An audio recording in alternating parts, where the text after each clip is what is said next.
அடுத்து ஒரு சில வெற்றியாளர்களுடைய திறமைகள் இந்த வேளையில் இப்பொழுது உங்கள் முன்னிலையில் நிகழ்த்தி காண்பிக்கப்பட இருக்கிறது. அதன் அடிப்படையில் ஒரு ஆங்கில மொழி மூலமான பேச்சு ஒன்று தற்பொழுது இடம்பெறவிருக்கிறது. அந்த பேச்சினை வழங்குவதற்காக வேண்டி உங்கள் அத்தனை பேரும் முன்னிலையில் உற்சாகமான தக்பீர் முழக்கத்திற்கு மத்தியில் நாங்கள் அன்போடு வேடிக்கை அழைக்கின்றோம். செல்வி ஃபாத்திமா ஷானவாஸ் அவர்களை நம்முடைய வேடிக்கை அழைக்கின்றோம். ஆங்கில மொழி மூலமான ஒரு பேச்சினை வழங்குவதற்காக எங்கே தக்பீர் முழக்கம்.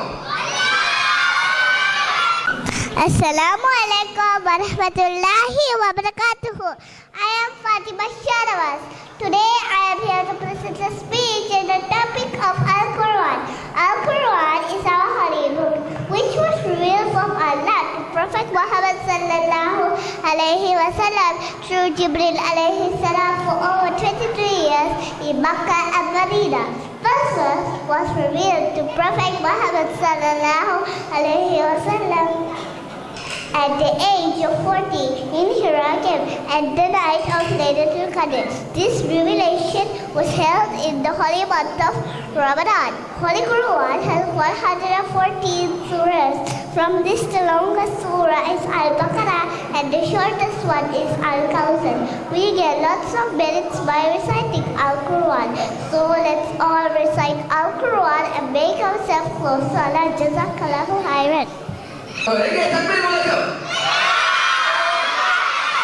சத்தமா போதாது. ஜஸாக்கல்லாஹ். உண்மையில் பாராட்டப்பட வேண்டும், போற்றப்பட வேண்டும்.